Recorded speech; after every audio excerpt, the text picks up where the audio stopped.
आप इस वक्त आपने जो चीजें 26वीं तरमीम में आपसे रह गई थी, आप उसको तसलसल देना चाह रहे थे।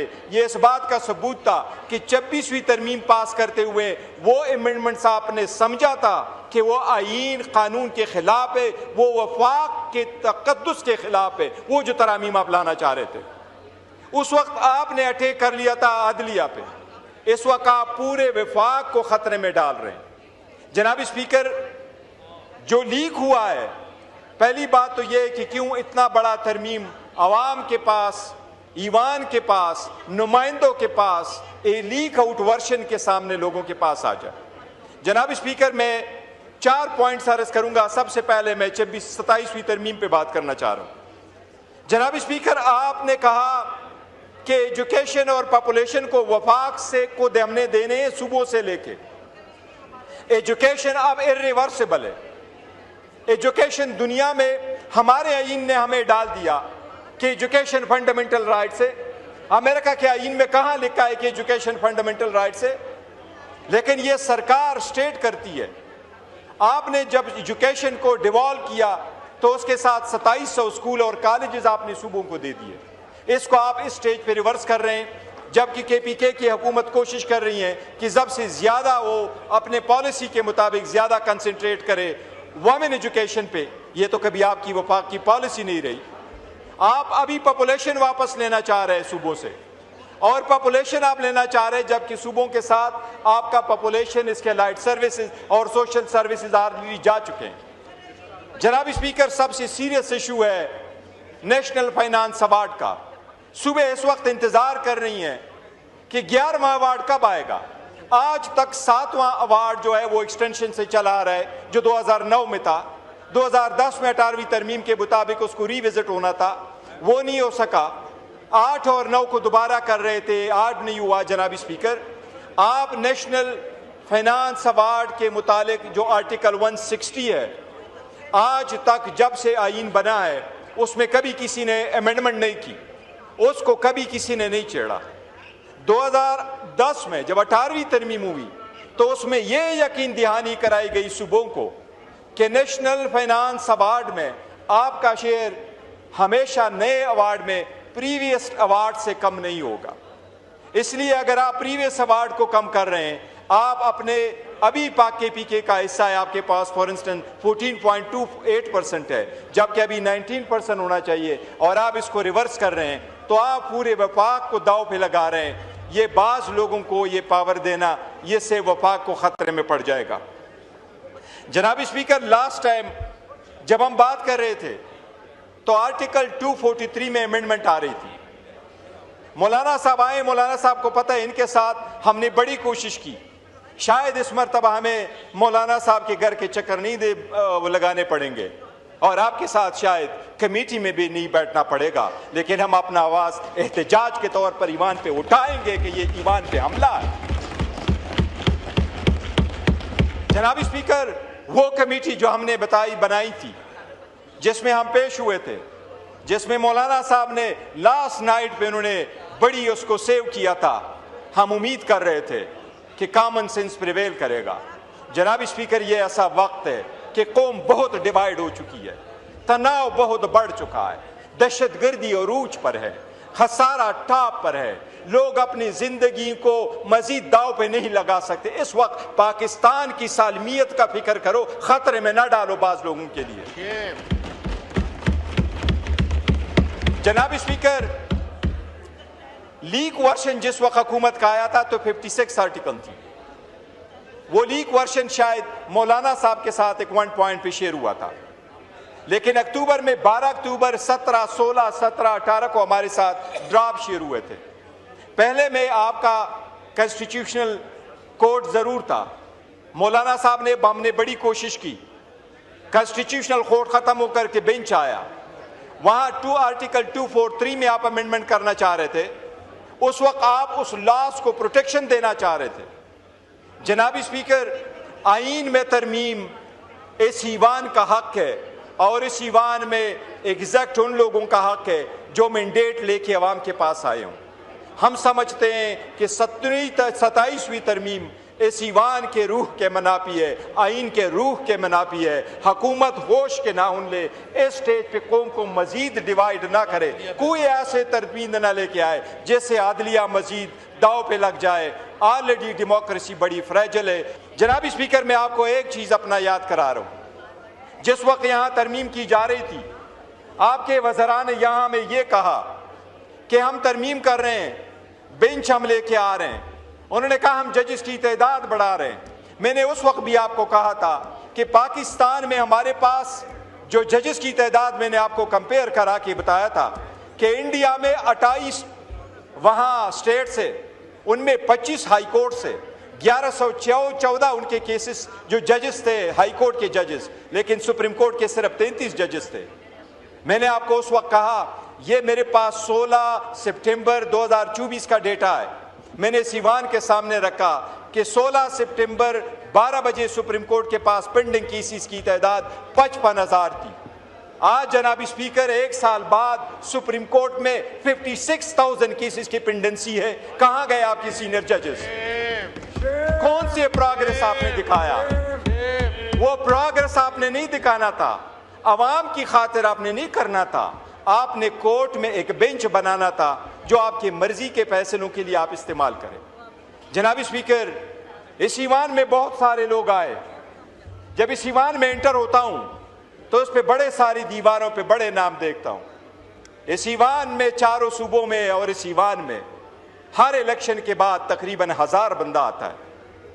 800 टू बी प्रिसाइज 859 कंस्टिट्यूएंसीज है। जनाबी स्पीकर, हजारों लोग आए, हजारों चले गए, बल लेगेसी बहुत कम छोड़ गए। और लेगेसी वाला वही है जो कायदे अवाम है, जिसका नाम है इमरान अहमद खान नियाज़ी, जिसने अवाम को सोच दिया, जो जेल में बैठ के अपनी सारी आज़ादी कुर्बान करके ये कह रहा है कि मैं अवाम की खातिर बैठा हूँ। इस बालादस्ती, सीवान की बालादस्ती, रूल ऑफ लॉ और कॉन्स्टिट्यूशन की सुप्रीमेसी की खातिर मैं जेल में बैठा हूँ। जनाबी स्पीकर, इतने सख्त वक्त में ये आईन लाना, मैं समझता हूँ कौम को डिवाइड करने की है। कोई ले नहीं है, अपने दिन पूरे करो। आपके पास तो वैसे भी मैंडेट ही कोई नहीं था, इतना बहुत है जो आप सीट में बैठ गए, बाकी चीज़ें किसी कल के लिए छोड़ दें। जनाबी स्पीकर, इसके अलावा मैं 3 चीज़ें और का जिक्र करता हूँ, अदरवाइज इम्पॉर्टेंट है। वो ये इम्पॉर्टेंट है कि मिलिट्री कोर्ट्स का ट्रायल जिस वक्त चल रहा था, सुप्रीम कोर्ट में केस था, तो 23/10/2023 को सुप्रीम कोर्ट ने फैसला दिया कि सिविलियन का ट्रायल मिलिट्री कोर्ट्स में नहीं होगा।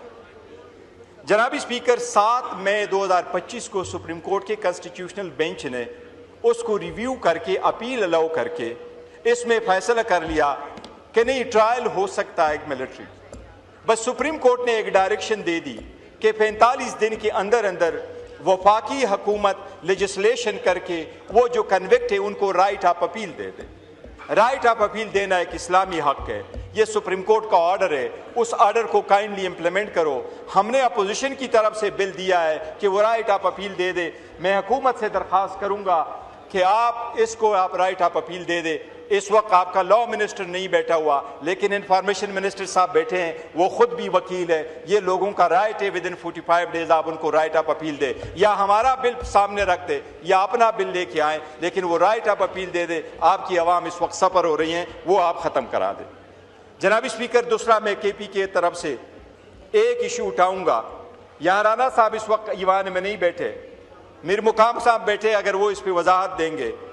पंजाब की हुकूमत ने KP में वहाँ वीट पे तरसील पे जनाब स्पीकर पाबंदी लगाई है। हुकूमत का ये कहना है कि हमने पाबंदी नहीं लगाई है, हम वहाँ जो सिस्टम है परमिट वाला, जनाब स्पीकर, वो परमिट का सिस्टम जिससे आप वीट को रोकेंगे। KPK को मैं आपको फिगर देता हूँ जनाब स्पीकर, हमारे KP को तकरीबन 5.3 मिलियन टन की वो रिक्वायरमेंट है। 1.3 मिलियन टन सालाना अपना लोकल है, 3.5 मिलियन टन की हम रिलाई कर रहे हैं। इसकी वजह से आवाम में एक इस्तिराब बढ़ रहा है, वहाँ प्राइस फूड की बढ़ रही है, आटे की कीमत बढ़ रहा है, आपने पाबंदी लगाई है। ये आर्टिकल 151 की खिलाफ वर्जी है। वज़ीर आज़म ने कहा था कि मैंने पॉलिसी बनाई, वीट पॉलिसी 2025, और उस पॉलिसी के मुताबिक हम इंश्योर करेंगे कि इसको डीरेगुलराइज करें। लेकिन वज़ीर आज़म साहब, मेरा ख्याल है आजकल 20 महीनों में उसने 34 फॉरेन विजिट किए हैं। लगता है आजकल वो सफ़र की नमाज मेरा ख्याल इस्लामाबाद पढ़ते हैं उसके तारक साहब के साथ भी।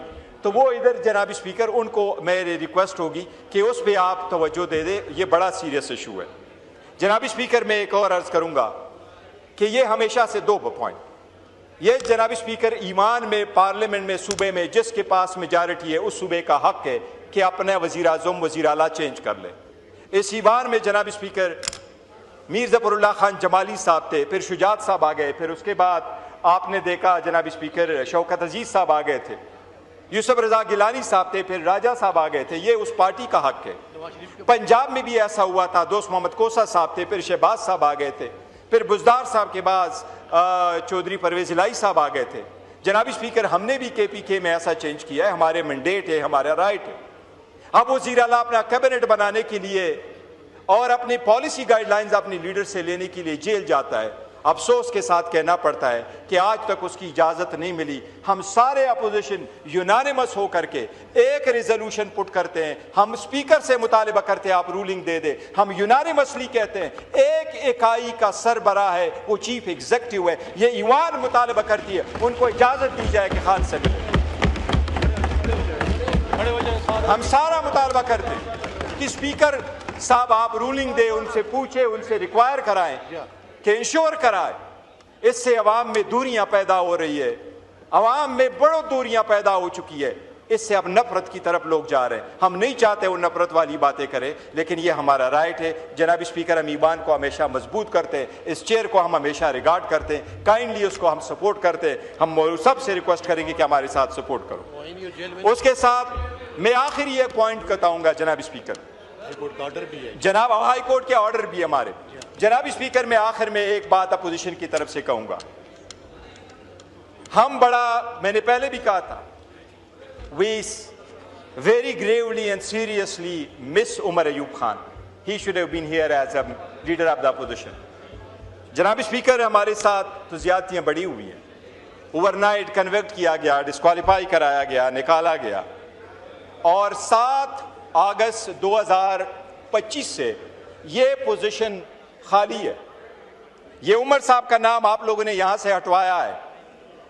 जनाब स्पीकर, हमने आपको एप्लीकेशन दी है लीडर ऑफ द अपोजिशन के लिए, हम सपोर्ट करते हैं, हम वेलकम करते हैं अपने लीडर ऑफ द अपोजिशन जनाब महमूद खान अचकज़ई साहब को। वो हमारे लीडर है, वो लीडर ऑफ द अपोजिशन है, वो खान ने मुंतखब किया हुआ है। मैं उनसे रिक्वेस्ट करूंगा कि आए आप अपना सीट संभाल ले, आप आए आप नोटिफिकेशन पे आए, आप अपना सीट संभाल ले। जनाब स्पीकर, ये तो हमारा हक है। रूल 39 में आपके लॉ मिनिस्टर नहीं है, लेकिन आपको इंफॉर्मेशन मिनिस्टर एक्सप्लेन कर देगा।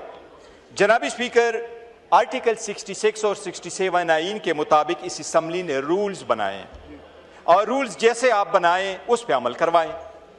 फॉर इंस्टेंस, इंडिया में एक रूल ये है कि लोकसभा में leader of the opposition party को तब मिलेगा जब वो पार्टी 55 सीटें जीत चुकी हो। आपको याद होगा कि इससे पहले वाला जो लोकसभा था, इसमें कांग्रेस के लीडर राहुल गांधी को लीडर ऑफ द अपोजिशन नहीं बनाया गया था, क्योंकि उन्होंने कहा था हमारे रूल्स पे पूरा नहीं उतरता, और ये आईनी रूल्स है। हमारे भी आईनी रूल्स है।